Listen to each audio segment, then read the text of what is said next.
जो अपने पूरे जीवन काल में एक बार भी इस मूल ज्ञान को सुन पाते हैं, और उससे भी बड़े भाग होते हैं उन जीवों के जो इस ज्ञान को थोड़ा सा भी समझ पाते हैं। क्योंकि सुनना आसान है, आए बैठे घंटा 2 घंटा सुन के चले गए, लेकिन इस ज्ञान को समझ पाना बहुत मुश्किल है। इतना मुश्किल है कि आप सोच भी नहीं सकते। सारी उम्र भी सत्संग सुनते रहोगे, अगर मालिक की कृपा नहीं हुई तो तुम नहीं समझ पाओगे क्या बताया जा रहा है। बंदी छोड़ की दया नहीं हुई तो तुम कुछ नहीं समझ पाओगे आखिर चल क्या रहा है मामला यहाँ पे। लेकिन अगर मालिक की दया हो गई तो एक ही सत्संग तुम्हारे हृदय में बस जाएगा, एक ही सत्संग में तुम्हारी जागृति हो जाएगी, एक ही सत्संग में सारा खेल समझ में आ जाएगा कि आखिर इस दुनिया में हम आए क्यों हैं, करना क्या है। ये तब होगा जब परमात्मा की दया होगी तुम पे, और दया नहीं है तो कुछ समझ में नहीं आएगा कि क्या बताया जा रहा है। तो आज उस मूल ज्ञान को समझाया जाएगा, उस मूल ज्ञान को बताया जाएगा, जिसको समझने के बाद आपको ये समझ में आएगा कि हम आखिर इंसान जन्म में आए हैं तो क्यों आए हैं। क्या बड़े बड़े ओहदे प्राप्त करने आए थे, मैं डीसी बन जाऊं, मैं एमएलए बन जाऊं, मैं सीएम बन जाऊं, मैं पीएम बन जाऊं, उसके बाद दुनिया से टाटा बाय बाय निकल गए, क्या ये करने आए थे? या बड़े बड़े बिजनेसमैन बनने आए थे, मेरी एक फैक्ट्री हो जाए, मेरी 10 हो जाए, मेरी 100 फैक्ट्रियां हो जाए, वो भी निकल जाएगा दुनिया से, फैक्ट्रियां लगा। या रिश्तेदारियां बनाने आए थे, मेरा बहुत बड़ा परिवार है, 8-8 बच्चे हैं, मेरे 10-10 बच्चे हैं, खूब बड़ा खानदान हो गया मेरा। उसके बाद इस दुनिया से बाहर निकाल दिए जाओगे। यानी तुम कितना ही जोर लगा लो इस दुनिया में बसने का, लेकिन तुम्हें दुनिया से बाहर निकाल दिया जाएगा, और तुम्हें पता ही नहीं है मैं आया क्यों, तब और दुर्गति हो जाएगी। क्यों? क्योंकि 184 में जाना पड़ेगा। 184 में चले गए तो समझ लो कि अब हालत खराब होने वाली है। कुत्ता, बिल्ली, हाथी, घोड़ा, बकरा, शेर, चीता, पता नहीं क्या क्या बनना पड़ेगा। अभी तो इंसान बने हो, बड़े मजे में हो, ठंड लगती है तो हीटर चला लेते हो, गर्मी लगती है तो एसी चला लेते हो, पूरी मौज लगी हुई है। लेकिन एक बार जानवर बन गए उसके बाद कोई मौज नहीं, उसके बाद सजा ही सजा है। गलियों में भटको, जंगलों में भटको, दाने के लिए, खाने के लिए। तो ये जो मौज लगी है आदमी जन्म में, इस मौज को तो चलो मजे करो, लेकिन साथ में ये भी जान लो कि करने क्या आया। वो नहीं जान पाए तो सब बेकार हो गया। तो आज का सत्संग इसी विषय पे होगा कि आखिर हमने करना क्या है और हम कर क्या रहे हैं। अगर सही कर रहे हैं तो करते रहो, और अगर गलत कर रहे हैं तो उसको सुधारने की कोशिश करो। तो आज का सत्संग शुरू करने से पहले परमपिता परमात्मा के नाम पे जयकारा लगाएंगे और फिर सत्संग शुरू करेंगे। बोलिए परमपिता परमात्मा की, सदगुरु बंदी छोड़ कबीर साहिब की। तो कबीर साहब समझाते हैं कि मानुष जन्म अनमोल है, मिले न बारंबार, और तरुवर जो पत्ता गिरे तो बहर न लागेगा। ये जो मनुष्य जन्म मिला है भाई, ये बहुत बहुत ज्यादा किस्मत वाले हो जो मिल गया है। नहीं तो एक बार नजर घुमा के देखो कैसे गलियों में सांड घूम रहे हैं, गाय घूम रही है आवारा, गलियों में कुत्ते, बिल्ली, चूहे, कॉकरोच, मक्खी, मच्छर, नाली के कीड़े, बिच्छू, सांप कैसे घूम रहे हैं। जंगलों में देखो शेर, चीते, हाथी, घोड़े कैसे बेचारे भटक रहे हैं। जन्मों जन्मों की दौड़ है ये, एक आधा जन्म नहीं, जन्मों जन्मों की दौड़ है। 84 लाख जन्म भुगतने पड़ेंगे तब जाकर एक बार इंसान का जिस्म मिलेगा, इंसान का शरीर मिलेगा। बाकी शरीरों में और इंसान के शरीरों में कोई ज्यादा खास फर्क नहीं है। बाकी शरीर जानवरों के वो भी खाते पीते हैं, इंसान भी खाता पीता है। वो भी सुख दुख महसूस करते हैं, इंसान भी सुख दुख महसूस करता है। वो भी बच्चे पैदा करते हैं, इंसान भी बच्चे पैदा करता है। वो भी अपने बच्चों की रक्षा करते हैं, इंसान भी अपने बच्चों की रक्षा करता है। कोई ज्यादा खास फर्क नहीं है। बस यही है कि इंसान का चूल्हा ऐसा है और जानवर का वैसा है, इससे ज्यादा खास फर्क नहीं है। जो सबसे बड़ा फर्क है वो क्या है? ऐसी कौन सी चीज है जो केवल इंसान कर सकता है और जानवर नहीं कर सकते? वो है भक्ति, सच्ची भक्ति। और भक्ति से क्या मिलेगा? मुक्ति। झूठी भक्ति जानवर कर सकते हैं, लेकिन सच्ची भक्ति नहीं कर सकते। झूठी भक्ति कैसे? आप देखोगे फिल्मों में कई बार जानवरों को ट्रेंड कर दिया जाता है कि मंदिर जाओ, मस्जिद जाओ, गुरुद्वारे जाओ, चर्च जाओ, वहां जाके वो ऐसी एक्टिविटी करने लग जाते हैं कि लोग कहते हैं अरे तो पूजा कर रहा है, ये तो धार्मिक हो गया है। तो ये वाली भक्ति तो जानवर कर सकता है। तोते को नाम लटवा दो, तोता भी राम राम कर सकता है, तोता भी वाहिगुरु वाहिगुरु बोल सकता है, तोता भी अल्लाह अल्लाह रट लेगा, सब कुछ कर लेगा, लेकिन सत भक्ति नहीं कर सकता। सत भक्ति और असत भक्ति में फर्क क्या है, हमें अच्छे से समझना पड़ेगा। सच्ची भक्ति और अधूरी भक्ति, इन दोनों में जमीन आसमान का अंतर है। लेकिन केवल वही इसमें अंतर निकाल सकता है जो विवेकी पुरुष है। वो 1 मिनट में अंतर निकाल देगा, और जो विवेकी नहीं है वो अंतर नहीं निकाल पाएगा। जैसे कोई आदमी भगवान का नाम ले रहा है, किसी भी धर्म का हो, हिंदू हो, मुसलमान हो, सिख हो, ईसाई हो। हिंदू है तो राम राम राम, राधे राधे राधे, ओम नमः शिवाय, ओम नमः शिवाय कर रहा है। मुसलमान है तो अल्लाह अल्लाह, या खुदा या खुदा। ईसाई है तो गॉड गॉड, हालेलुया हालेलुया।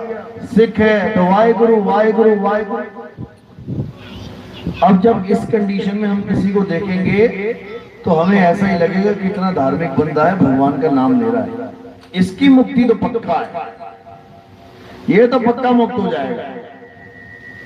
लेकिन जब हम विवेक के द्वारा जानेंगे, संतों की वाणियों के द्वारा जानेंगे, तब हमें समझ में आएगा कि ये पक्का यहीं रहेगा, ये ना जाने वाला। क्यों? क्योंकि वो परमात्मा को याद करने की जगह परमात्मा का नाम जप रहा है। ये है सबसे बड़ी दुविधा। परमात्मा को करना था याद, और करने लगा परमात्मा के नाम के जाप, तो बात कैसे बनेगी? जैसे किसी को प्यास लगी तो पीना था पानी, और उसकी जगह जपने लगा पानी का नाम, पानी पानी पानी पानी। अंग्रेज है तो वाटर वाटर वाटर, जल जल जल।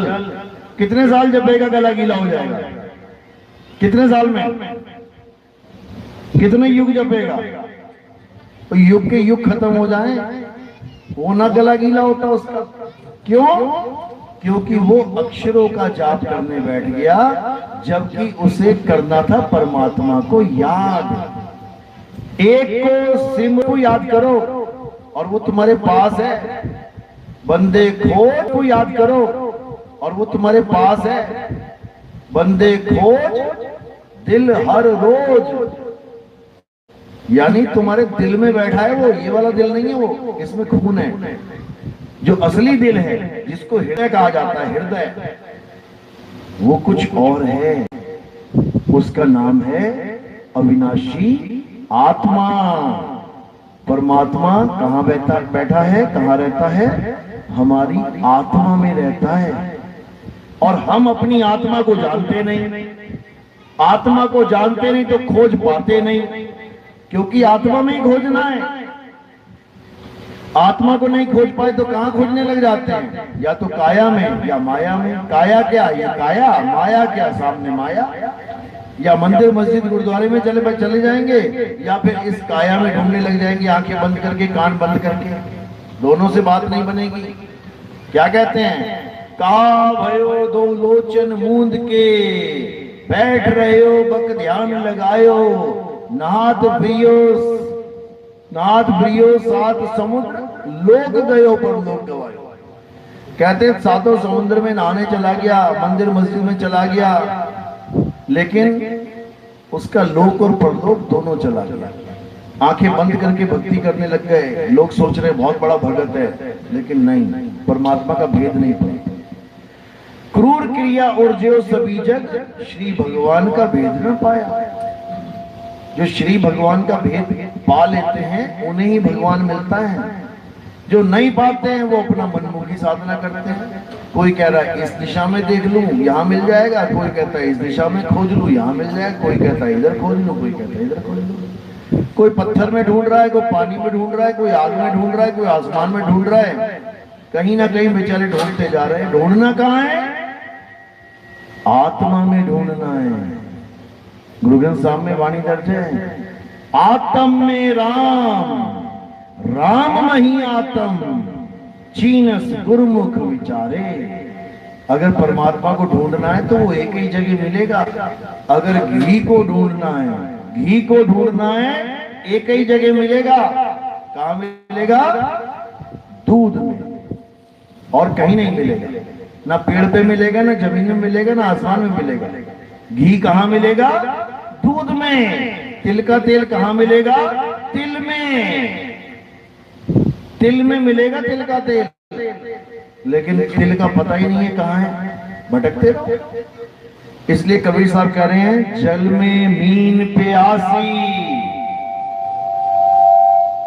मोहे देखत आवे हासी, आत्म ज्ञान बिना नर भटके, कभी काबा कभी काशी। कौन से ज्ञान के बिना, आत्म ज्ञान के बिना।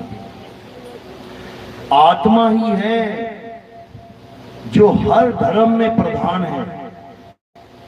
गुरु ग्रंथ साहब में तो यहां तक लिख दिया कि आत्म देव पूजिए, गुरु के सहज सुभाए, आत्मेनो आत्मे दी प्रतीत, ते घर ही परचा पाए।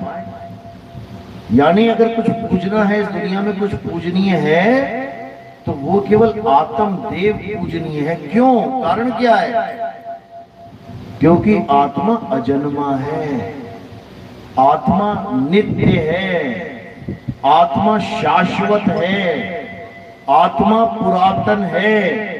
ये आत्मा ही सत्य सनातन है। ये पत्थर पूजा, ये मंत्र पूजा, ये मंदिर पूजा सनातन धर्म नहीं है। सनातन धर्म क्या है, आत्म पूजा सनातन धर्म है। हे अर्जुन, गीता में देखो क्या लिखा है, अध्याय 3 17वां श्लोक। हे अर्जुन, जो अपनी आत्मा में रमण करते हैं, जो अपनी आत्मा में तृप्त हैं, जो अपनी आत्मा में संतुष्ट हैं, उनके लिए कोई धार्मिक कर्म कर्तव्य लागू ही नहीं होता। उसको किसी मंदिर जाने की जरूरत नहीं, उसको किसी मस्जिद जाने की जरूरत नहीं, उसको किसी गुरुद्वारे जाने की जरूरत नहीं, उसको किसी चर्च में जाने की जरूरत नहीं। उसको सारा कुछ उसकी आत्मा में मिल जाएगा। लेकिन कब, जब आत्मज्ञानी गुरु मिलेगा। अगर आत्मज्ञानी की जगह मंत्र ज्ञानी मिल गया तो तुम आत्मज्ञानी नहीं, तुम जपी बन जाओगे। जपी, मंत्र जपने वाले को क्या कहते हैं, जपी। तपस्या करने वाले को क्या कहते हैं, तपी। घर बार छोड़ के सन्यास लेने वाले को क्या कहते हैं, सन्यासी। तो ये जपी तपी सन्यासी, ये तुम्हें आत्मज्ञान नहीं दे सकते। चाहे कोई भी नाम जप रहे हो, Radhe Radhe Radhe Radhe, Allah Allah Allah, Waheguru Waheguru Waheguru, God God, hallelujah hallelujah. क्या है ये सब 52 अक्षर हैं। 52 अक्षर किसने बनाई है अक्षर, इंसानों ने बनाई अक्षर।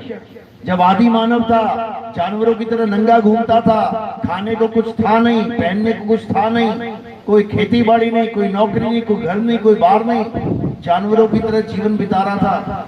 तब क्या किया उसने? एक खोज करी। कौन सी खोज?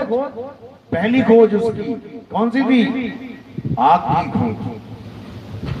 जैसे उसने अग्नि खोजी, अब उसके जीवन में बहुत बड़ा बदलाव आया। अब उसका विवेक, उसकी बुद्धि जागृत होने लगी। उसको समझ में आने लगा कि इस आग के सहारे में बाकी जानवरों पे काबू पा सकता हूँ, उनको डरा सकता हूँ। अब उसकी बुद्धि और चलने लगी, तेज चलने लगी। धीरे धीरे धीरे शिकार के लिए उसने हथियार बनाने शुरू किए, लकड़ियों से, हड्डियों से, पत्थरों से, और आगे विकसित हुआ। अब जानवरों को पकड़ने के लिए उसने संकेत बनाने शुरू किए कि मैं क्या बोलूं और सामने वाला समझ जाए कि क्या आ रहा है। उसने अक्षरों को बनाया। क्या बनाया? अ आ इ ई उ ऊ ए ए ओ ओ का खा गा गा गा, ये सारे बना डाले। क्यों बनाए? ताकि मैं दूर से कुछ बोलूं, संकेत करूं और वो सामने वाला भाई समझ जाए। मैं बोलूं शेर, वो समझ जाए अच्छा शेर। शेर को नहीं पता लगेगा ये क्या बोल रहे हैं, मेरा नाम ले रहे हैं। मैं कहूंगा भालू, वो समझ जाएगा अच्छा भालू। भालू को नहीं पता ये मेरे बारे में बात कर रहे हैं। ये अक्षर किसने बनाए? इंसानों ने बनाए। कितने प्रकार के? जितनी प्रकार की भाषा बनी हुई है, हिंदी के, पंजाबी के, उर्दू के, फारसी के, German, French, Dutch, Spanish, Portuguese, Chinese, जो दुनिया भर की भाषा है, किसने बनाई? इंसानों ने। अक्षर किसने बनाए? इंसानों ने। अलग अलग अक्षर बनाए, इसलिए भाषाएं मैच नहीं होती। एक देश का आदमी दूसरे देश जाके बोलने लग जाए, समझ में नहीं आता क्या बोल रहा है। तो इन अक्षरों को बनाने के बाद ये इंसान शिक्षित कहलाया, अक्षर बोध हो गया इसको। इसने वही अक्षर अपने पूरे कबीले वालों को पढ़ाने शुरू कर दिए। गुरुकुल की स्थापना ऐसी हुई। धीरे धीरे धीरे लोग आने लगे, जुड़ने लगे, अक्षरों का ज्ञान ज्यादा फैलने लगा और आज पूरी दुनिया में अक्षर का ही ज्ञान है। आज कोई इशारों से बात नहीं करता। हाँ, अफ्रीका में जाके देखोगे जंगलों में आज भी नंगे धड़ंगे बैठे हुए हैं, काले पीले से तीर कमान लेके सुबह निकलते हैं, बंदर बंदर मार के आते हैं, खाते हैं, पीते हैं, यही जीवन है उनका। उनकी भाषा जब तुम सुनोगे, आज भी जानवरों के ऐसे करते हैं वो लोग, जैसे जानवर करते हैं, बंदर करता है, वैसे ही उसको मैचिंग कर रहे हैं, क्योंकि अभी उससे अक्षर निकालने नहीं आए उनको। वो अभी भी आदि मानव ही हैं। कई लोग कहता है अरे ये आदि मानव कुछ नहीं होता यार। अरे आदि मानव अभी भी है। जाके देखो अफ्रीका में बिना कपड़ों के रहते हैं, नंगे घूमते हैं, अभी भी आदि मानव है, क्योंकि बुद्धि विकसित नहीं हो पाई। जिस दिन उनकी हो जाएगी वो भी अंग्रेजी मारने लग जाएंगे।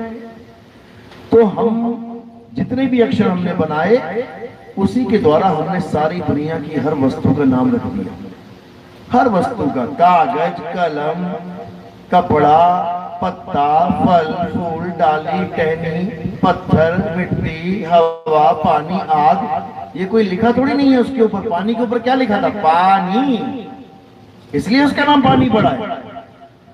आग के ऊपर क्या लिखा हुआ था? आग, इसलिए उसका आग नाम रखा है। हवा के ऊपर क्या लिखा हुआ था? हवा, मैं हवा हूं। किसने रख दिया है नाम? इंसानों ने। हिंदुस्तान में हवा, पानी, आग रख दिया। अंग्रेजों ने एयर, वाटर, सॉइल रख दिया, फायर रख दिया।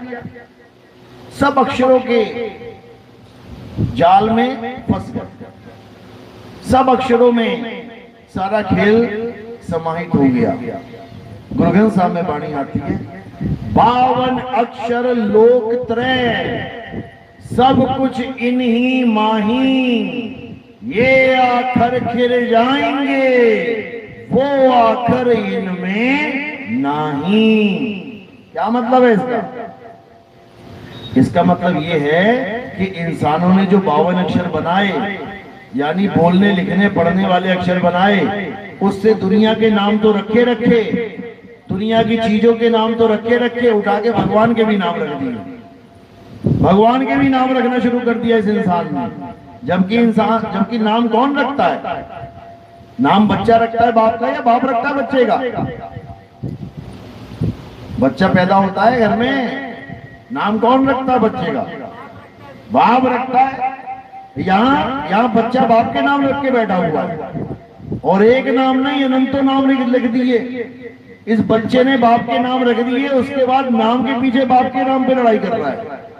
हिंदू ने रख दिया राम, मुसलमान ने रख दिया अल्लाह, सिखों ने रख दिया वाहिगुरु, अंग्रेजों ने रख दिया गॉड। बच्चों ने बाप का नाम रख दिया, उसके बाद लड़ रहे हैं, नहीं मेरा बाप बड़ा नहीं, तेरा अप्पू बड़ा नहीं, तेरा पापा बड़ा, तेरा डैडी बड़ा। ये चक्कर है। एक ही पिता एक के हम बालक, एक पिता के हम सब बच्चे हैं। नाम तुम कितने ही रख दो, 10वीं पातशाही ने 1000 नाम रख दिए, 1000 नाम रखे परमात्मा के, उसके बाद लास्ट में क्या लिख दिया, वो अनामी है, उसका कोई नाम ही नहीं है। इसलिए परमात्मा का नाम अनामी भी है, यानी उसका कोई नाम है ही नहीं, लेकिन इंसानों ने अपनी भाषा में रख दिए। अब रख दिए तो रख दिए, अब लगा हुआ करोड़ों नाम रख दिए, और उसी को जपने से सोच रहा है मेरी मुक्ति हो जाएगी। कबीर साहब समझा रहे हैं, कोटि नाम संसार में इनसे मुक्ति ना होए, कुपत नाम सतपुरुष का पूज्य बिरला कोई। यानी करोड़ों नाम संसार में है भाई, इससे मुक्ति होने वाली नहीं है। मुक्ति किससे होगी, गुप्त नाम सतपुरुष का। एक ऐसा नाम है जो गुप्त है, वो किसी को नहीं पता, पूरे संसार में किसी को नहीं पता वो नाम, वो केवल एक शख्स को पता है। और वो कौन है, वो परमपिता परमात्मा है, जिसे अपना खुद का नाम पता है, बाकियों को नहीं पता उसका नाम। उसका नाम ना पता होने के कारण अपने अपने नाम रखते फिर रहे हैं। जो उसका नाम है वो क्या है, सतनाम। अब ये मत सोचना कि सतनाम, इसमें भी तो सा ता ना मा, इसमें भी तो अक्षर लग गए हैं। ये अक्षर उसकी तरफ संकेत कर रहे हैं, ये अक्षर जपने नहीं है, ये संकेत है उसकी तरफ। जैसे चीनी सामने पड़ी है तो मैं कहूं मीठी है, अब मीठी उसका नाम नहीं है, वो जब मुंह में डालोगे तब पता लगेगा मीठी होता क्या है। इसी प्रकार जब हम कह रहे हैं सतनाम, तो सतनाम जपना नहीं है, वो सत्य है। तुम्हें ये समझ में आएगा कि सत्य होता क्या है। आदि सच, जुगाद सच, है भी सच, नानक होसी भी सच। कहते हैं परमात्मा का नाम आद जुगाद सच है, यानी धरती भी नहीं बनी थी, आसमान भी नहीं बना था, कोई आदमी भी नहीं था, कोई नाम अक्षर नहीं थे, कोई भाषा ग्रंथ नहीं था, तब भी वो नाम सत्य था, इसीलिए उसको सत्य नाम कहते हैं। आद सत्य, जुगाद सत्य, है भी सत्य, नानक होसी भी सत्य।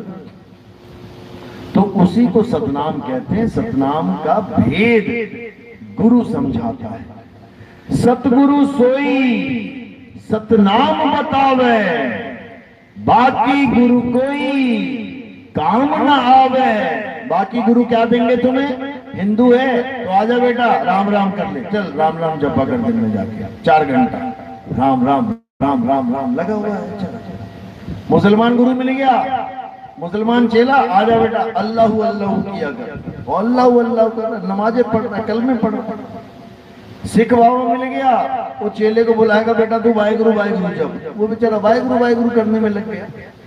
ईसाई मिल गया, वो कहता तू हालेलुया हालेलुया कर, वो बेचारा उसमें लग गया। जबकि किसमें लग गए, चारों को लग रहा है हम अलग अलग लगे हैं, लेकिन चारों को एक ही डोरे से बांध रखा है। कौन से डोरे से, बावन के डोरे से। कबीर साहब समझा रहे हैं, जो नर पड़े बावन के फेरा, सो नर जानो काल का चेहरा। जब बावन का टूटे डोरा, सहजे छूटे काल झकोरा। फिर नहीं आए फिर नहीं जाए, सार शब्द में रह समाए। कहते जब बावन का डोरा तोड़ने वाला गुरु मिल गया, यानी जो भी जंतर मंत्र तंत्र पूजा पाठ हवन यज्ञ आरती अरदास प्रेयर जो कुछ भी तुम्हें 52 अक्षरों में पेश किया गया है, उसको गुरु छुड़वा देता है। वो सब छुड़वा देगा, तुम्हें कोरा कागज बना देगा बिल्कुल। तो कहते सोई गुरु पूरा कहावे, जो दो अक्षर का भेद बतावे, एक छुड़ावे एक लखावे, तब प्राणी निज घर को जावे। यानी ये काखा गागा ABCD उड़ा एड़ा एड़ी अलिफ बे ते पे, ये जितनी भी भाषाओं के नाम है सब छोड़ दो, छोड़ो इसको, बिल्कुल खाली हो जाओ। अब बस एक काम करना है। क्या करना है? अपनी सूरत को शब्द में जोड़ना है। ये वाले शब्दों में नहीं, नकली शब्द है, ये इंसानों के द्वारा बनाए गए शब्द हैं। असली शब्द चाहिए तो क्या करना पड़ेगा? असली प्रभु चाहिए तो क्या करना पड़ेगा? जो प्रभु को मिल वो चाहे तो खोज शब्द में ले। शब्द में खोजो परमात्मा को, लेकिन वो शब्द है क्या? वो ये हिंदी पंजाबी उर्दू के शब्द नहीं है। शब्द क्या है? हमारा सत्य स्वरूप ही शब्द है। नानक साहब समझा रहे हैं, जैसे जल में कमल निरालम, मुर्गा भी निशाने, सूरत शब्द भवसागर तरिए, नानक नाम बखाने, रहे एकांत एक मन वसिया, आशा माह निरासु, अगम अगोचर दीख दिखावे, नानक ताकर दासु। कहते हैं ऐसे रहना दुनिया में जैसे कमल रहता है कीचड़ में। चारों तरफ कीचड़ है लेकिन छू नहीं सकता उसको। कबीर तेरी झोपड़ी कलकटियन के पास, और करेंगे सो भरेंगे, तू क्यों भया उदास? तू निर्लेप हो जा, जो करेगा सो भरेगा, तो अपनी मस्ती में मस्त रहे। तो कहते हैं जैसे जल में कमल निरालम, मुर्गा भी निशान है। मुर्गा भी क्या होती है? पक्षी होता है काला सा, नदी में रहता है पूरा दिन खाएगा पिएगा, नदी में डुबकी मार मार के, चुपियां मार मार, उसके बाद शाम को अपने घर वापस चला जाता है।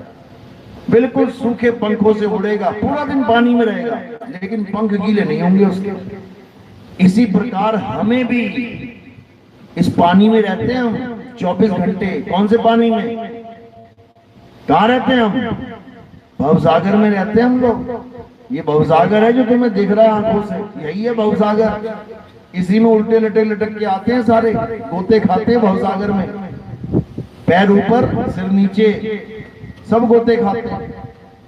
तो इसी भवसागर में हमने 24 घंटे रहना है, और जब हमारी घर वापसी होगी तो सूखे हुए परों से उड़ जाना है। ये तब होगा जब हमारे जीवन में कोई वेदी गुरु आएगा, वो हमें समझाएगा कि कैसे क्या करना है। तो कह रहे रहे एकांत एक मन वसिया। एकांत में रहना सीख जाओगे और एक को मन में बसाना सीख जाओगे, फिर बार बार जगह जगह माथे नहीं झुकेंगे तुम्हारे। एक वो एक क्या है? वो सत्य है, सत्य। उसी सत्य को श्री अकाल पुरुष कहते हैं, इसीलिए कहते हैं सत्य श्री अकाल। सत्य कौन है? श्री अकाल पुरुष ही सत्य है। फिर वो अकाल पुरुष, अकाल पुरुष का मतलब क्या होता है? जिसको काल नहीं खा सकता, जिसको काल यानी मृत्यु नहीं मार सकती। कौन है वो? वो आत्मदेव है। आत्मदेव को मृत्यु नहीं मार सकती। आत्मा अजन्मा है, नित्य है, अमर है, अजर है, अविनाशी है। आत्मा को कोई नहीं मार सकता। इसी आत्मा के अलग अलग नाम रख दिए इस इंसान ने। उसने इसका नाम राम रख दिया। राम यानी जो मेरे अंदर रमा हुआ है, उसे रमता राम कहते हैं। कस्तूरी कुंडल बसे मृग ढूंढे वन माही, ऐसे रमता राम है ये दुनिया जाने नहीं। वो रमता राम कहाँ रमा हुआ है? वो हम सब में रमा हुआ है। सब घट मेरा साइया सोनी सेज न कोए, बलिहारी व घट की जिस घट प्रगट हुए। कहते बलिहार जाते हैं जहां प्रगट हो जाए, है सब में लेकिन प्रगट नहीं है। है सब में, एक भी ऐसा नहीं जिसके पास आत्मा ना हो। हाथ खड़ा करो जरा जिसके पास आत्मा नहीं है। सबके पास आत्मा, हाथ भी ना खड़ा कर पाओगे आत्मा ना हो तो। बोल नहीं पाओगे, चल नहीं पाओगे, खा नहीं पाओगे, पी नहीं पाओगे, ना बोल पाओगे जय श्री राम, ना बोल पाओगे अल्लाह अकबर, ना बोल पाओगे सत श्री अकाल, ना बोल पाओगे हालेलुया, कुछ नहीं। किसकी वजह से बोल रहे हो? आत्मा की वजह से। और उसी को नहीं जानता। जिसकी वजह से सारे काम सिद्ध हो रहे हैं उसी को नहीं जानते। उसके अलावा सबको भगवान मान लिया तुमने। को भगवान मान लिया, लोहे को भगवान मान लिया, पीतल को भगवान मान लिया, चांदी को मान लिया, कांसे को मान लिया, धातु को मान लिया, सीमेंट के भगवान पूज लिए, प्लास्टिक के भगवान पूज लिए, क्ले मिट्टी के भगवान बन गए आजकल। सबको भगवान मान लिया। पानी को मान लिया, आग को मान लिया, हवा को मान लिया, आसमान को मान लिया, अरे पीपल को मान लिया, तुलसी को मान लिया, सबको भगवान मान लिया। लेकिन जो सच में भगवान था उसको जान ही ना पाए। कौन है वो? आत्मदेव, देवों के देव, महादेव, आत्मदेव, जिसके बिना किसी की एक उंगली भी नहीं हिल सकती। कहते हैं ना पत्ता नहीं हिल सकता, कहते हैं भगवान की मर्जी के बिना पत्ता नहीं हिल सकता। भगवान की मर्जी के बिना बम फूट रहे हैं यहाँ पे, परमाणु बम दागे जा रहे हैं, यहाँ पे चोरी डकैती बलात्कार हो रहे हैं। वो भगवान की मर्जी है क्या? तो बिना भगवान की मर्जी के कैसे हो रहा है सब कुछ? जिस पत्ते की बात चल रही है वो ये पत्ते नहीं है। पता, पा यानी पांच, ता यानी तत्व। ये जो 5 तत्वों का शरीर है ये बिना उसकी मर्जी के नहीं हिल सकता। वो तुम्हें ताकत दे रहा है तो हिल रहा है, और उसने अपनी ताकत वापस खींच ली तो तुम यहीं औंधे मुंह गिर पड़ोगे। तुम्हारी उंगली तक नहीं हिलेगी, यहीं खेल खत्म हो जाएगा। जो तुम सोचते हो मैं डीसी में ये मैं वो, वहां लाश बन के पड़े रहोगे, कोई ना उठाने वाले। तो साहिब यही समझा रहे हैं कि इससे पहले कि तुम्हारी दुर्गति हो जाए तुम उस आत्मदेव को जान लो। बस हमारे जीवन का एक ही लक्ष्य है। ये मंदिर मस्जिद गुरुद्वारे लक्ष्य नहीं है, ये तो उसकी यादगार है। जितने मर्जी बना लो। तुम्हारी शादी होने वाली है किसी लड़के से, तुमने उसकी खूब पेंटिंग बना ली, एक बनाई, दूसरी बनाई, तीसरी बनाई, चौक पे लगा दी, हर दीवार पे लगा दी, हर जगह लगा दी। उससे क्या हो जाएगा? उससे कुछ होगा क्या? जब तक वो तुम्हें मिला नहीं, तुम्हारी शादी नहीं हुई, लगाते रहो उससे। ये लगाने के लिए आए थे दुनिया में? बिल्कुल नहीं। मुद्दा है हमारा ब्याह का, शादी का। हमारी शादी हो जाए तो एक भी पोस्टर की जरूरत नहीं है। शादी हो जाए, पति मिल गया, एक भी फोटो की जरूरत नहीं है। जब तक पति नहीं मिला खूब फोटो लगाओ, खूब याद करो उसको। लेकिन केवल याद करने से मिल तोड़ नहीं जाएगा। उसका तरीका होता है, उसकी विधि होती है, वो सतगुरु बताते हैं, वो भेद बताते हैं। तो यही कबीर साहब समझा रहे हैं कि जितने मंदिर मस्जिद गुरुद्वारे हैं ये हमें परमात्मा की याद दिलाने के लिए तो ठीक है, लेकिन कहो कि उसके अंदर जाके तुम्हें परमात्मा मिल जाएगा तो नहीं मिलेगा। परमात्मा कहाँ मिलेगा? तुम्हारी आत्मा में परमात्मा विराजमान है। अपनी आत्मा में खोजना है तब मिलेगा। मोह को कहाँ ढूंढे रे बंदे, मैं तो तेरे पास में। ना मैं जप में, ना मैं तप में, ना एकांतवास में, ना मंदिर में, ना मस्जिद में, ना काबे कैलाश में। क्या कह रहे हैं? खोजी होए तुरंत मिल जाऊं। अगर खोजी हो जाओ यानी अटल प्रतिज्ञा कर लो कि मैंने इस जन्म में खोजना ही खोजना है मालिक, नाम नहीं जपना। अगर ये दृढ़ निश्चय कर लिया तो जरूर मिलेगा। वो खोजी होए तुरंत मिल जाऊं, एक पल की तलाश में, कहे कबीर सुनो भाई साधो, मैं तो हूं विश्वास में, अंधविश्वास में नहीं कि तुम पत्थर को भगवान मान लो। पत्थर ना तो कभी भगवान था, ना है, ना होगा। कारण क्या है? क्योंकि ना तो राम जी कभी पत्थर के थे, ना श्याम जी कभी पत्थर के थे, ना हनुमान जी पत्थर के थे, ना शनिदेव पत्थर के थे, ना दुर्गा माता पत्थर की थी, ना भोले शंकर पत्थर के थे, ना पार्वती ना गणेश पत्थर के थे। तो पत्थर का क्यों कैसे बन गया भगवान? पत्थर का किसने बना दिया? अरे भगवान तो वो थे जिन्होंने अहिल्या रूपी नारी जो पत्थर बनी बैठी थी, उसके पैर लगा के उसको पत्थर से इंसान बना दिया। पत्थर से इंसान बनाने वाले को भगवान कहते हैं, और भगवान को ही पत्थर बनाने वाले को इंसान कहते हैं। इंसान ने भगवान को ही पत्थर बना डाला। समझो कितना पावरफुल है इंसान। और केवल पत्थर ही नहीं, उसने पीतल का भी बना दिया, उसने कांसे का भी बना दिया, उसने जस्ते का भी बना दिया, उसने प्लास्टिक का भी बना दिया। कितने भगवान बना दिए इसने। तो ये सब अज्ञान है। भगवान क्या है? गीता पढ़ो समझ में आएगा। हे अर्जुन, तू और मैं ये नाशवान शरीर नहीं है। वो तो मना कर रहे हैं कि हम शरीर भी नहीं है, और लोग उनको पत्थर बना के बैठे हैं। वो कह रहे हैं मैं शरीर नहीं हूं। शरीर का तो एक दिन नाश हो जाएगा, तो क्या हमारा भी नाश हो जाएगा? शरीर तो एक दिन मर जाएगा, तो क्या भगवान भी मर जाएगा? बिल्कुल नहीं। कृष्ण जी के शरीर का नाश हुआ, कैसे हुआ? पैर में तीर लग के, पैर में तीर लगा तो शरीर का नाश हो गया। इसका मतलब ये नहीं कि कृष्ण जी का नाश हो गया। कृष्ण जी शरीर हैं ही नहीं। कृष्ण जी क्या हैं? हे अर्जुन, मैं अजन्मा हूं, मैं नित्य हूं, मैं शाश्वत हूं। लेकिन बुद्धिहीन लोग मुझे मनुष्य करके जानते हैं कि कृष्ण जी कौन है।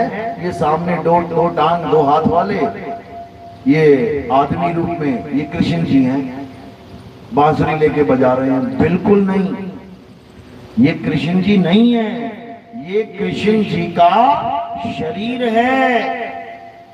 कृष्ण जी नहीं है ये शरीर तो मरेगा एक दिन। कृष्ण जी नहीं मर सकते, क्योंकि वो आत्मा है, आत्म तत्व है। हे अर्जुन, अगर तुम भी अपनी आत्मा को जानना चाहते हो, उस आत्म तत्व को जानना चाहते हो, तो क्या करना है? अध्याय 4 34वां श्लोक क्या कह रहे हैं? हे अर्जुन, अगर तुम सत्य को जानना चाहते हो तो ऐसे तत्वदर्शी संत की शरण में जाओ जिसने अपने सत्य स्वरूप को जान लिया है।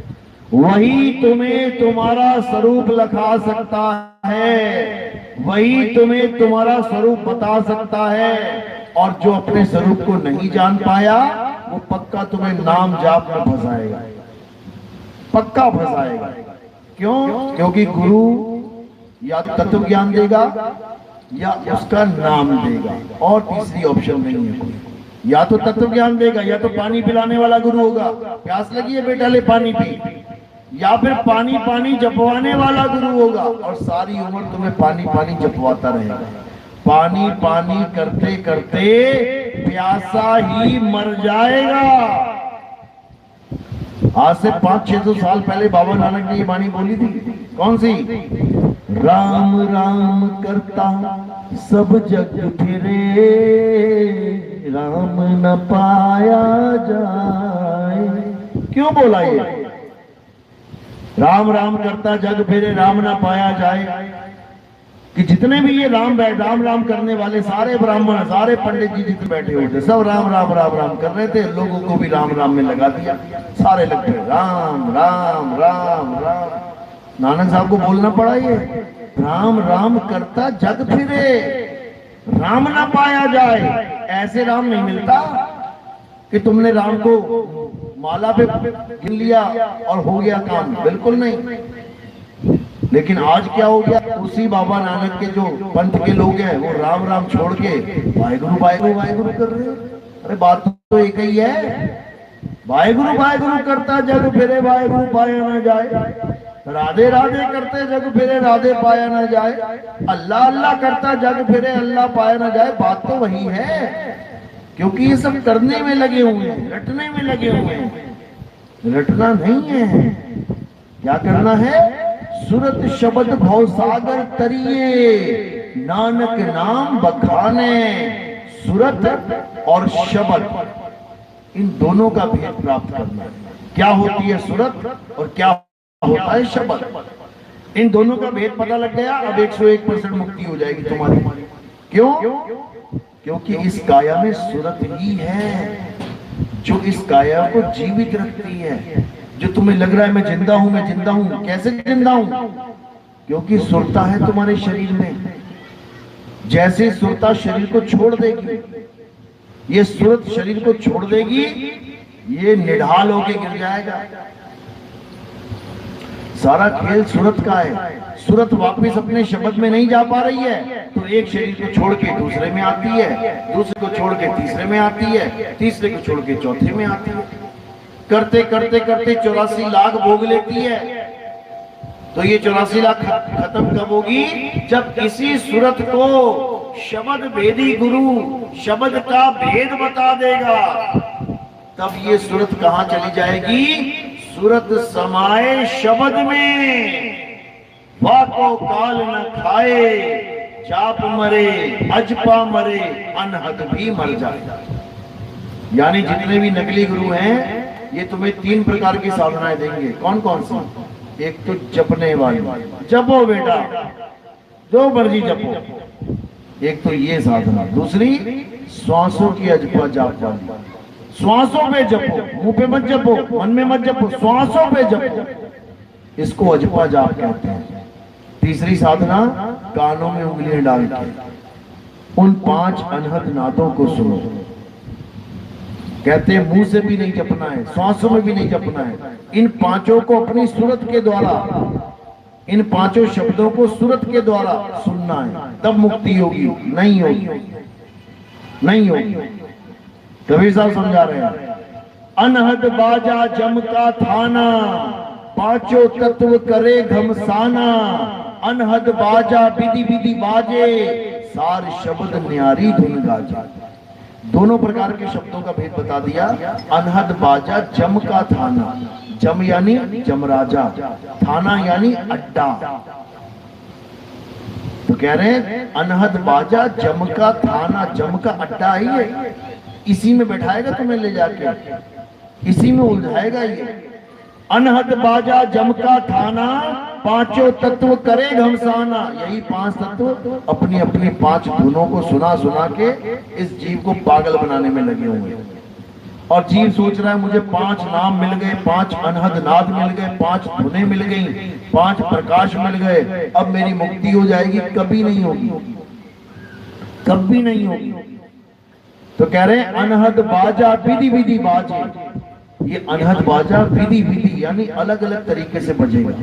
कान में उंगलियां डालो, कभी मृदंग सुनाई देगा, कभी वीणा सुनाई देगी, कभी बांसुरी सुनेगी, कभी शंख, कभी नगाड़े बजेंगे। सब नकली माल है, झूठ है। अनहद बाजा विधि विधि बाजे, सार शब्द न्यारी धुन गाजे। जो सार शब्द है वो न्यारी धुन है, वो बिल्कुल अलग है, वो एक रस अखंड है, वो खंडित नहीं होती कि आज कुछ और बज रही है, कल कुछ और बजने लग जाए, परसों कुछ और बजने लग जाए। वो अखंडित, वो निरंतर है।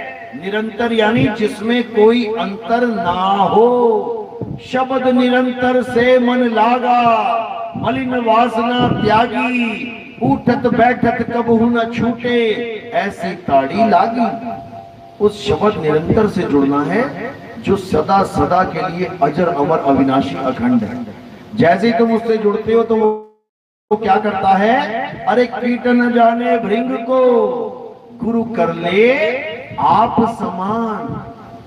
वो तुम्हें अपने समान कर देगा, यानी वो अजर अमर अविनाशी है। तुम इस नाशवान शरीर में फंसे हो, वो तुम्हें खींच के अपने में समा लेगा। सूरत समाये शब्द में, वाको काल न खाए। उसके बाद ये जन्म मरण का चक्कर खत्म और तुम सदा सदा के लिए मुक्त हो जाओगे। कोई माई का लाल तुम्हें किसी गर्भ जून में नहीं डाल सकता, मतलब ही नहीं है। शब्द में इतनी ताकत है कि वो तुम्हें कहीं जाने ही नहीं देगा, अचल कर देगा, अचल। अरे सतगुरु के लक्षण कहूं अचल विहंगम चाल, हम अमरापुर ले गए ज्ञान शब्द सरघाल। कहते हैं अचल कर देगा वो, और एक बार अचल हो गए फिर कोई हिला नहीं सकता। लोहे का कंचा इधर से उधर भटक रहा है, ऊपर चुंबक लगी है उसके नीचे नहीं आ रहा, एक बार गलती से आ गया, फिर क्या हुआ, चुंबक ने लिया खींच, अब कहां चला गया, वो ऊपर जाके चिपक गया। अब वो क्या हो गया, अचल, अब ना जाता वो इधर उधर, चिपक गया। इसी प्रकार ये जीवात्मा 84 लाख में चल रही है, वो परमात्मा अचल है, वो जीवात्मा को भी अचल कर देता है। जैसे समुद्र नीचे अचल है, पूरा समुद्र एक है, अचल है, लेकिन उसके ऊपर लहरें हजारों हैं, लाखों हैं, करोड़ों हैं, लहरें चल रही हैं, समुद्र नहीं चल रहा। समुद्र अचल है, लहरें चलायमान है। अब कोई लहर अचल होना चाहती है तो क्या करे, हवा का साथ छोड़ के वहीं से नीचे आ जाए, नीचे अचल में आके मिल जाए, वो भी अचल हो जाएगी और कुछ नहीं करना है।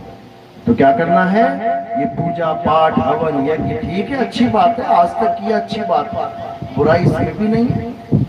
ये मंदिर मस्जिद गुरुद्वारे चर्च अच्छी बात है, जैसा धर्म में आपका जीवन आया है, जन्म मिला है, माता पिता के संस्कार मिले हैं, अच्छी बात है, बुरा इसमें भी कुछ नहीं है। लेकिन तब तक अच्छी बात है जब तक तुम्हें आत्मज्ञानी गुरु ना मिल जाए, तब तक खूब पूजा करो, पाठ करो, हवन करो, यज्ञ करो, मंदिर जाओ, मस्जिद जाओ, गुरुद्वारे जाओ, हर जगह जाओ। लेकिन जब तुम्हें आत्मा का पाठ पढ़ाने वाला कोई गुरु मिल गया, अब तुम्हें आगे बढ़ जाना चाहिए, अब तुम्हें आत्म तत्व को जानना चाहिए। ये मंदिर मस्जिद गुरुद्वारे तो इंसानों ने बनाए हैं, ढह जाएंगे एक दिन, लेकिन जो आत्म तत्व है वो किसी इंसान ने नहीं बनाया है, वो स्वयं से है। उसी को सैभंग कहते हैं, सिखों में सैभंग, गुरु प्रसाद कहते ना, एक को सतनाम, वो एको है, एक ओंकार नहीं है, वो एक को यानी एक बना के पूरा लगा दिया। एक को कहते, एक को सिमरो नानका, एक का माई जुगत भी आई। एक को यानी एक ही है, वो कौन, सतनाम। सतनाम कौन है, ये परमात्मा ही सतनाम है। एक को सतनाम कौन है, वो कर्ता पुरुष है, वो एक को सतनाम कर्ता पुरुष। निर्भय, वो किसी से डरता नहीं है। निर्वैर, किसी को मारता नहीं है। अयोनी यानी किसी जून में नहीं आता। लोग कहते हैं हर जून में परमात्मा है, बिल्कुल नहीं है। आदमी के शरीर में परमात्मा है, बिल्कुल नहीं है। अयोनी सैभंग गुरु प्रसाद, जब गुरु के द्वारा प्रसाद मिलेगा, कौन सा, ज्ञान प्रसाद, तब समझ में आएगा। गुरुद्वारे वाला कड़ी लंगर प्रसाद नहीं, उसको खा के तो डकार आएगा, ज्ञान नहीं आएगा, समझो। तो ज्ञान किससे आएगा, गुरु प्रसाद। जब हम वाणी को पढ़ेंगे तब हमें समझ में आएगा, जब हम सत्संग को सुनेंगे तब हमें समझ में आएगा, जब हम संतों के साथ रहेंगे तब हमें समझ में आएगा वाणी कहती क्या है। तो कहते हैं वाणी गुरु, गुरु है वाणी, और बिच वाणी अमृत सारे, सारे अमृत उसी में है, सारे अमृत का भेद उसी में है। अमृत यानी जो कभी मरे ना, अमृत, मृत यानी मुर्दा, आ लगा दिया, अमृत यानी जिंदा, सदा सदा के लिए जिंदा। तो वो अमृत क्या है, कहाँ है, नौ द्वार नौ दर फीके, रस अमृत 10वें चुईजे। जब ये भेद समझ में आ जाएगा तो तुम्हें पता लग जाएगा तुम्हारा अमृत कहाँ है। उसके बाद तुम अमृत के लिए दौड़ोगे। अमृत पाने के लिए दौड़े थे ना देवी देवता और राक्षस, अमृत के लिए दौड़ लगा रखी थी उन्होंने, मेरा मेरा मेरा मेरा। धनवंतरी बेचारा वो घड़ा ले लेके घूम रहा था, भागता भागता फिर रहा था आगे। तो तब तुम भी भागोगे अमर होने के लिए, अमरता के लिए, तब बात बनेगी। मेरी बात समझ में आ रही है कि नहीं? किस किस के समझ में आ रही है? हाथ खड़ा करो। अरे क्या बात है, बहुत बढ़िया। एक बार फिर से करो, ये बहुत बढ़िया। ये बात बताई किसकी जा रही है? आत्मा की। ये बात याद कब तक रखनी है? कब तक याद रखनी है? दूध में नींबू नहीं डाला जाता, पता है ना? दूध में नींबू नहीं निचोड़ा जाता। मम्मी ने सिखाया था बचपन में। कब तक याद रखना है?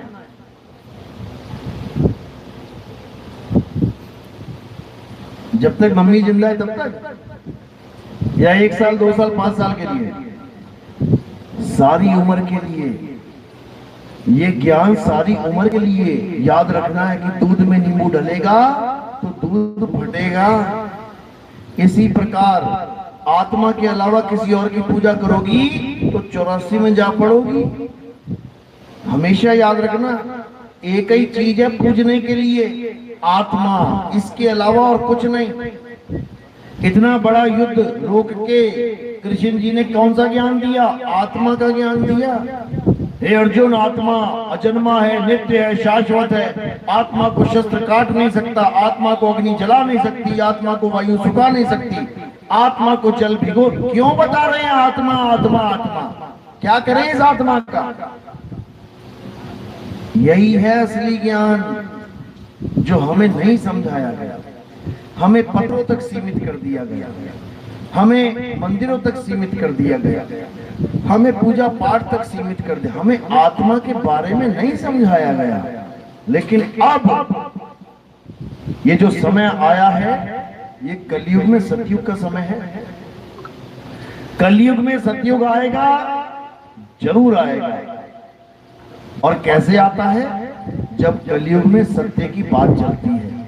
सत्य यानी आत्मा, आत्मा ही सत्य है। जब कलयुग में आत्मा की बात चलती है तो सतयुग आता है, और ये सतयुग आने वाला है। बच्चा बच्चा इस आत्मा को जानने वाला है। चलो, तो आज का सत्संग यही समाप्त करते हैं। अब आरती का समय है। हमारे यहाँ आरती किसकी होती है? हमारे यहाँ आरती किसी भी कागज की, फोटो की, कैलेंडर की, फ्लैक्स की, मूर्ति की, पत्थर की नहीं होती। हमारे यहाँ आरती किसकी होती है? आत्मा की। आत्मा की आरती होगी। आत्मा कहां से बुला के लानी पड़ेगी आरती के लिए? कहां से लाएंगे? मेरे पास आत्मा है कि नहीं है? Thank you. मेरे पास जो आत्मा है वो आत्मा ही ज्ञान दे रही है शरीर के माध्यम से। वो आत्मा ही गुरु है, शरीर गुरु नहीं है। शरीर का तो नाश हो जाएगा एक दिन। गुरु अविनाशी है, गुरु अजर अमर अविनाशी है, गुरु आत्मा है। संत हमारी आत्मा, हम संतन के जीव, और संतन हम में रम रहे, जीव माखन में घी। तो हमारे यहाँ आत्मा, आत्मदेव की आरती होती है। मैं आगे बैठ जाऊंगा, इधर एक एक करके आएंगे सारे। ये फूल मेरे सिर के ऊपर रख देंगे, क्योंकि आत्मा की आरती शरीर की आरती नहीं है। तो जब फूल ऊपर रख दिए, इसका क्या मतलब हुआ? कि काया से परे इन फूलों को समर्पित कर दिया गया। तो ये कहाँ समर्पित हो जाते हैं? ये आत्मदेव के चरणों में समर्पित हो जाते हैं। पैरों में फूल नहीं रखने हैं, फूल केवल सिर के ऊपर ही रखने हैं। कोई प्रचार प्रसार में योगदान करना चाहेगा, जैसा आपको पता है कि टीवी में हमारे प्रचार चलता है, उसके लिए बहुत सा पैसा देना पड़ता है जीवों को जगाने के लिए। तो उसमें आप योगदान भी कर सकते हैं, कोई बंधन नहीं है। जो जिसकी जैसी इच्छा हो वैसा कर सकता है। लेकिन हमारा एक ही लक्ष्य है। जैसे आपको पता है कि हमने कोई आश्रम भी नहीं बनाया, हमने अपने रहने के लिए तक आश्रम नहीं बनाया, क्योंकि हमारा लक्ष्य आश्रम बनाना है ही नहीं। हमारा लक्ष्य है कि हर इंसान, इस दुनिया में जितने भी लोग हैं, हिंदू, मुस्लिम, सिख, ईसाई, जैन, बौद्धिस्ट, नास्तिक, आस्तिक, कोई भी है, उसको आत्मा के बारे में पता लगना चाहिए, उसको आत्म ज्ञान पता लगना चाहिए। उसको अपने सत्य स्वरूप के बारे में पता लगना चाहिए, ताकि उसका जन्म मरण से खेड़ा छूट जाए, जन्म मरण का रोग खत्म हो जाए। ये दुकान मकान तो लोग बनाते आए हैं, उसके बाद यहीं छोड़ के जाते गए हैं। इसलिए हमारा लक्ष्य ये आश्रम वाश्रम बनाना नहीं है। हमारा लक्ष्य है कि जो भी सेवा आती है हम उसको प्रचार में लगाते हैं। हमारे आश्रम की एक ग्रंथ है, हर हर गीता घर घर गीता, जो भी लेना चाहेगा वो बाद में ले सकता है। पैम्फलेट भी मिलेंगे आपको, विजिटिंग कार्ड भी मिलेंगे, ये सब प्रचार में हम सब कुछ लगाते हैं। तो अब आरती शुरू होगी और आरती के बाद भोजन भंडारा होगा। नाम दीक्षा वाला तो नहीं है कोई? हाथ खड़ा करो कोई प्रथम दीक्षा।